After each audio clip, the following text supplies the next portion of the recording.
Hi everyone, welcome back to my another video. Welcome back to my channel. At sa video na ito, may tuturo na naman ako sa inyo yung kantang Still by Hillsong. Ayan. Ito ay na-request ni Chaselyn Batarina. Ayan. Sisip na yung request mo, yung Still. And shoutout nga pala kay Rafael Bingas. Ayan, bro. Shoutout sa'yo. Salamat sa'yo sa panonood mo. Salamat sa pag-tune in sa channel ko. And guys, but before we start, huwag nyo din kalilimutan na i-like yung video na ito at subscribe nyo din yung channel na ito para every time na mag-upload ako ay makaka-upload kayo. And guys, huwag nyo kalilimutan na pindutin yung notification bell, yung parang yung bell. Huwag nyo kalilimutan na pindutin din yon.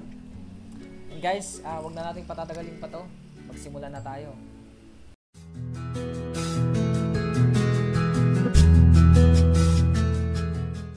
Yan, yung chords na gagamitin natin dito ay key of G.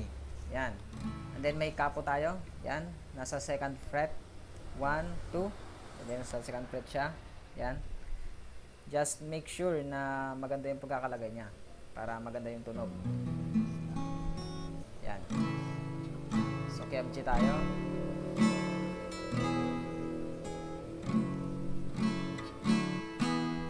Yan. So, yung unang gagawin natin ay syempre kunin yung gitara, then yan, yung chords na gagamitin natin ay G sa intro, for the intro, yan, tapos C at 9, and then D,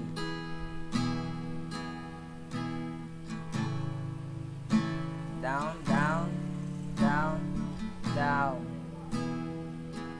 Yan. Down, down, down, down, down, down. Then, papasok tayo ng verse.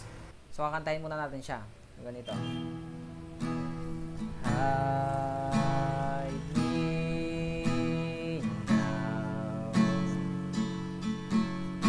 under your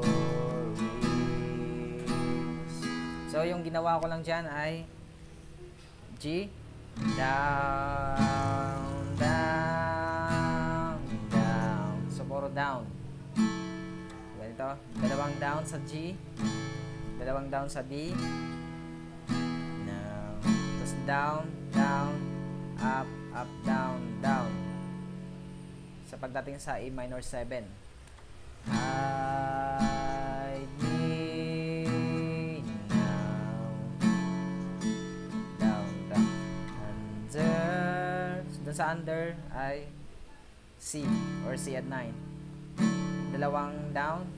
Down. Tapos G. Your wings. Dalawa sa G. Dalawa sa D. Up, up, down, down. So, dahil sa D ay kompleto. Down, down, up, up, down, down. Then, God firm. So, the same pa rin yung gagawin. Then, your mighty hands. Ganun pa rin yung gagawin. Yung sa verse natin ay yun yung pattern. Mas pagdating sa chorus ay C or C at 9. Pwede gamitin nyo yung C at 9 na to or yung C na ganito. Yan. Pero depende pa rin sa inyo kung saan. Pero para sa akin, mas maganda yung ganito. Kasi hindi na kayo gaganon pa. Kung ito lang yung lilipat ninyo, yung nasa taas. Yan. So, pagpunta natin ng chorus ay yan, natapos na ng verse. The oceans rise. Tapos, di ba nagtapos tayo sa verse ay dito. When the oceans rise and thunders roar, our soul with you above the storm. Yan, so yung ginawa ko lang dyan ay C. The oceans rise. Doon sa may rise, saka ka lang pupunta ng C at 9. When the oceans rise and thunders roll. Dalawa sa C at 9, dalawa sa D, dalawa sa G. Yan. The oceans rise and thunders roar. Tapos down, down, up, up, down, down. Pagdating sa G. Roar. So with you above the storm. Same. You are king over the flood.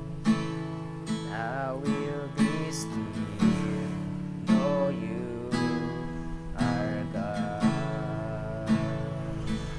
So same lang yung gagawin doon. Pabalik-balik lang siya. Paulit-ulit. Yan. So doon sa may I will be still. C. Will be still. Dalawa. Then dalawa sa D. You are God.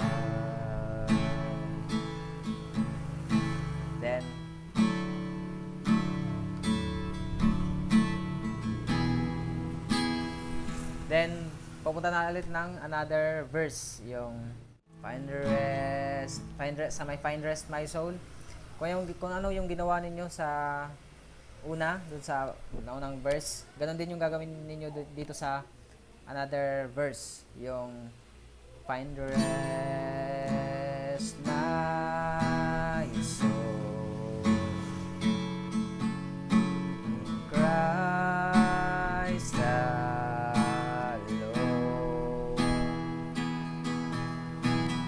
Know His power,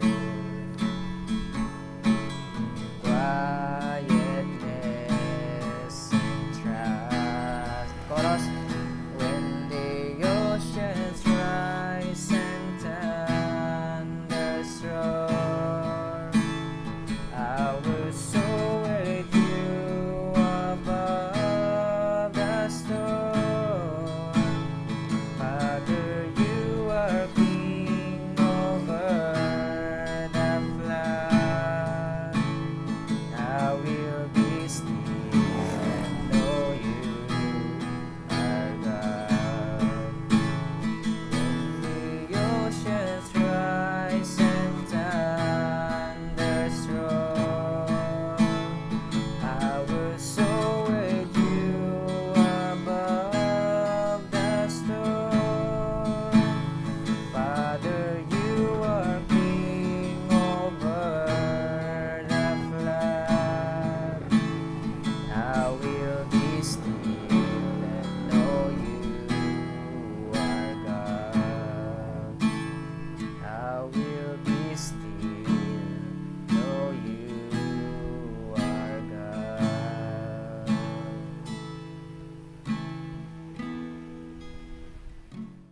Yan guys, ganun lang kasimple yung ginawa natin. Yan, so pasensya na talaga sa boses, medyo hindi maganda yung boses natin.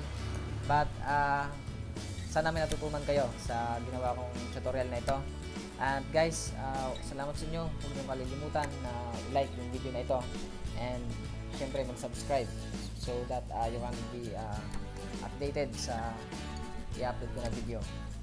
Guys, pwede na kayo mag-request sa channel na ito kung anong yung gusto nyo na gawan ko ng tutorial. Just comment down below at down below. Ayan, comment sa baba para magawa natin ng tutorial. Any worship song as long as alam ko, and may bigay ko yung best para sa inyo. And then all the glory belongs to God alone. Ayan. Salamat guys. Hanggang sa muli nating pagkikita. Paalam. God bless you.